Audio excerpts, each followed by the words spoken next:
What's going on, guys? Dave with Miracle Canine Training. We're out here with Ella right now.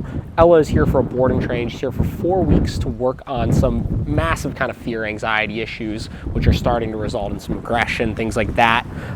You tell just very tuned out, very timid. There's some clips and stuff inside of her just kind of slinking around, being weird, just very unsure of her surroundings or anybody around her. You could tell she very much shies away from people. You'll see if I try to interact, very much trying to get away, things like that. So what we want to do here is we want to start to build her confidence a little bit, and we're going to do that by getting her to follow direction. A lot of times we're dealing with dogs that are as insecure and as anxious as she is. The problem is they don't know how to focus. They can't take all of that anxiety, all that energy they're putting into getting away or putting into reacting or anything like that, and they don't know how to channel it into something. So what we're going to do is we're going to start to get her paying attention to us by leveraging certain tools. You'll see that I have a prong collar on her right now. I will go through the process of how we're going to go about introducing that prong collar to her here. And then in addition to that, obviously we'll be getting her fitted up with an e-collar and stuff like that. We'll try to document as much of the process with this dog as possible, because these are the dogs that give us a hard time when they come in for training, right? It's not so much the super aggressive dogs that are coming out, flying off the handle, things like that. It's the dogs that are so unsure of their surroundings and they just don't know how to channel that in. So what we're going to do here is we're going to get her attached to this prong collar, and we'll start showing you guys how we're going to get started with this process. Whoa.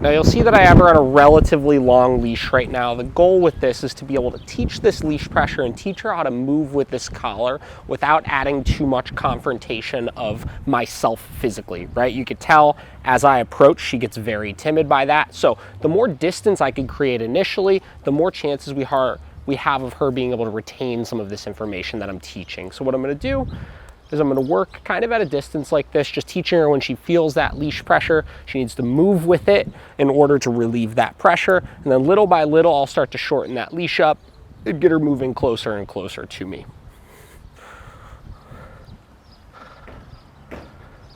Now the goal here is I don't want to be like really jerking her around or anything, but what I'm going to be doing is I'm going to be letting my body and my motion do most of the work here. So instead of pulling her up and pulling her up, I'm just going to be walking, and then when she feels that tension naturally, she'll start moving with that just by my motion going forward.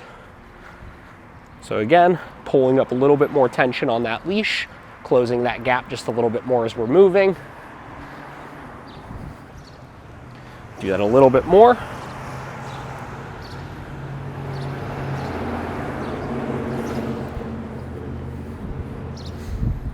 Again, just moving. If she's dragging behind, I'm not super concerned about that just yet. Just need to get her moving with me.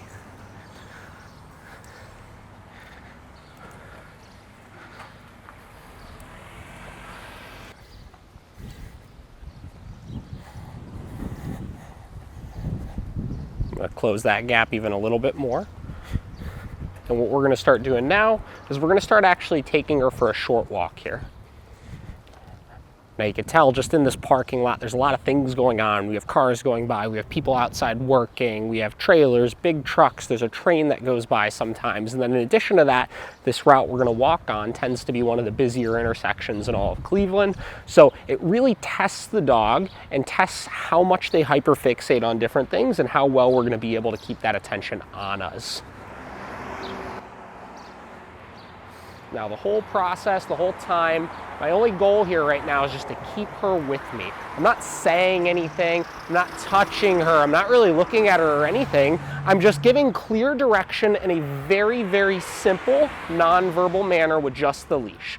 A lot of people tend to way over communicate with their dogs. They say all these different commands, they're touching them, they're giving all these mixed signals, and the dog's never actually picking up on what it is that we want them to do because we're just saying too much and we're doing too much. So by really oversimplifying it, we could tend to get results a lot faster than if we did anything else, because the information we are giving is far less and far more clear to the dog. So right now what we're gonna do is we're gonna pass by a bunch of people. We have a little puppy on the ground and we're gonna see how she does just going past all of these different distractions. You can tell she's starting to get anxious, pulling around a lot. So I'm just gonna be giving clear information with that leash, keeping her where I want her to be and just working her past this. Again, this is her first time doing this.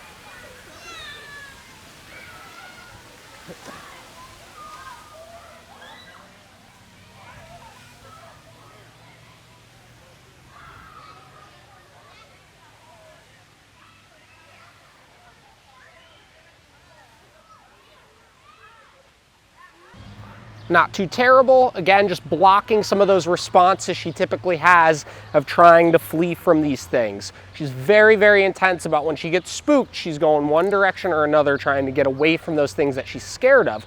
Now, obviously, we want our dogs to be able to feel like they can move around a little bit, but we also need to block that impulse of that extreme flight response, because in the end of the day, that impulse is exactly the same as the impulse dogs typically react to when they're going towards things they're nervous of as well.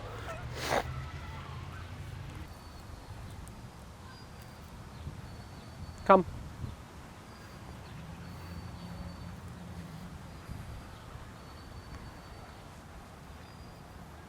Come.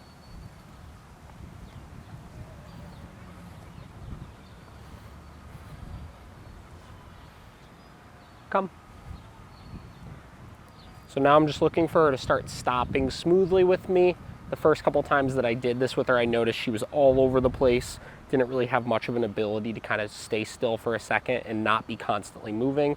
So I'm just using the leash to block the motion if she starts moving around too much, and I'm just keeping her right where I want her to be, which is still. Come. A lot of this initial stages with dogs like this is developing new muscle memory, right? Her muscle memory currently tells her flee, flee, run, move around all the time. Come. Right now I'm developing the stability with her.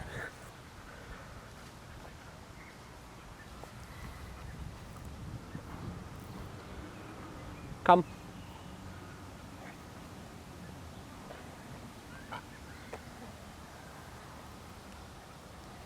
Come.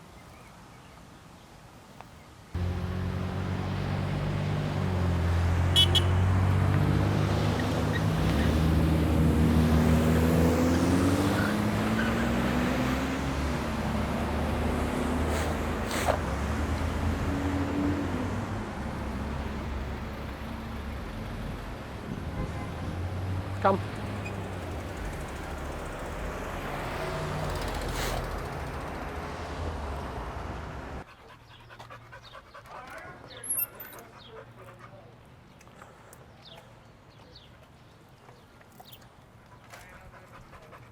Okay.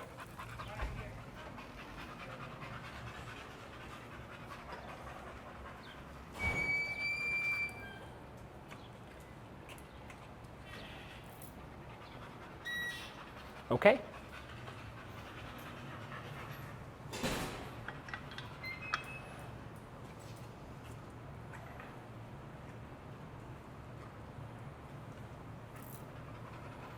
Okay.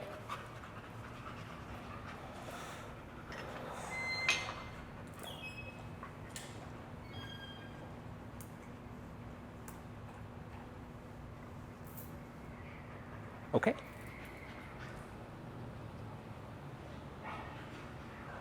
So by beginning to add in some of the auto sits on the walks and then drilling through the doorways like we're doing, what we're doing is just continuing to build that muscle memory. All of these different situations, both on the walk, passing distractions, going through doors, being around other dogs, just being in a new place in general, is very, very foreign to this dog. So all of this stuff is going to be very difficult to work through initially, and you can see she's completely exhausted.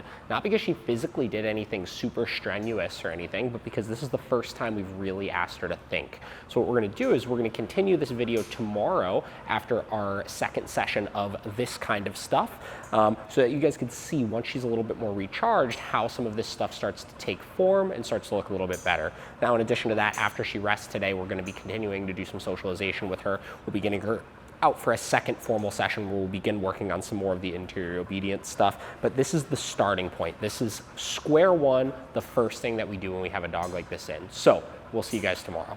What's going on, guys? Dave with Miracle Canine Training, out here with Ella again. This is day number 2 of training with her. We're gonna see how she does. So yesterday, you'll see we did a little bit of work with her with the walk. We started her on the prong collar.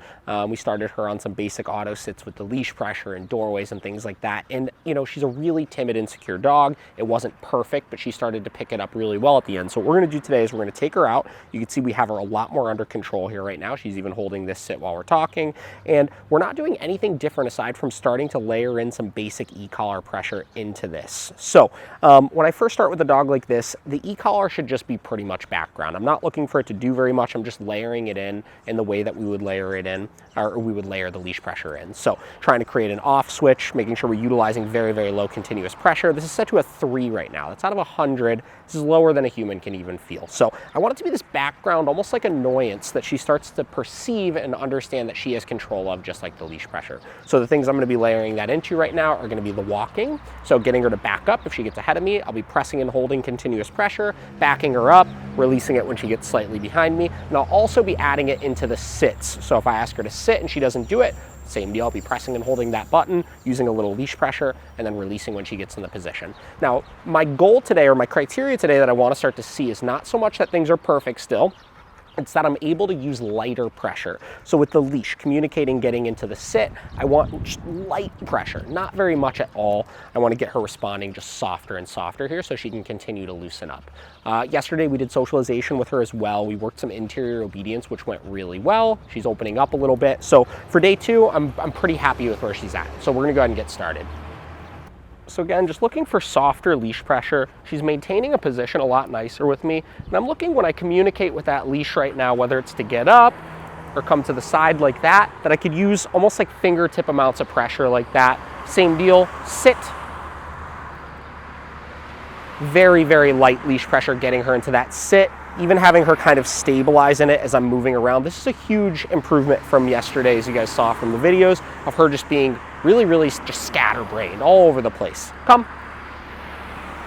So we didn't do anything different with her yet, aside from stay consistent with the communication we're trying to establish. So making sure she understands that leash pressure, making sure she's understanding that I'm not gonna let a lot of those fear impulses and things like that she has work. And because of that, again, sit. We're able to get just softer and softer with that. Come. And have her responding to less and less as we work here.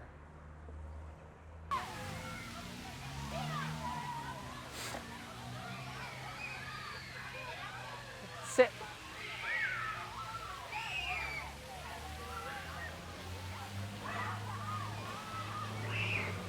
Come. Sit.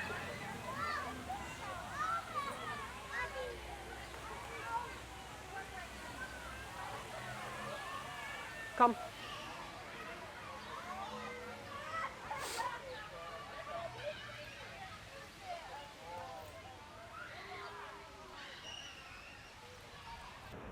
Now you can see just like passing by distractions, things like that, she's still getting very kind of wigged out, right? Very just, you know, scanny, kind of getting all over the place. I'm needing to manage a lot with the leash still. Again, with a dog like this, we're just trying to take our time. Like I said, my criteria isn't this looking perfect just yet. It's just that I can start to communicate using less pressure. So improvement from last time walking past all of that.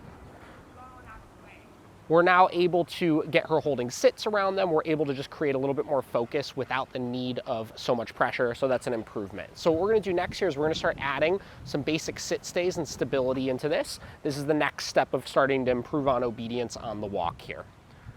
All right, so we're starting to add the sit stays in here. Again, we're just trying to create a little bit more stability. A lot of times motion in general, you saw last time, like when I was crouching down or things like that, she was getting really wigged out from that. So me moving in circles around her will be probably pretty difficult for her to maintain a position with. So what I wanna do is I wanna get her holding that position stable while I do that. So I'm gonna walk her up to a spot, I'll tell her, come. I'm gonna get her into a sit using the e-collar and the leash. So sit, And then once she's in that sit, I'm going to start walking a circle around here. If she gets up, I'm going to repeat sit, get her back into the position using the e-collar and leash again, and then repeat that process. So I'm walking around here, and if she gets up, sit, using that leash pressure and e-collar.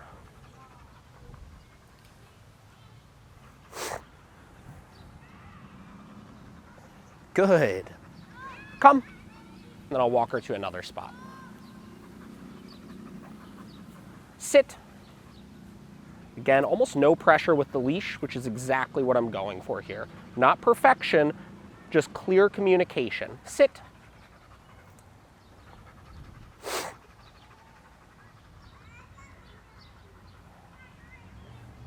And again, we're building muscle memory. Come.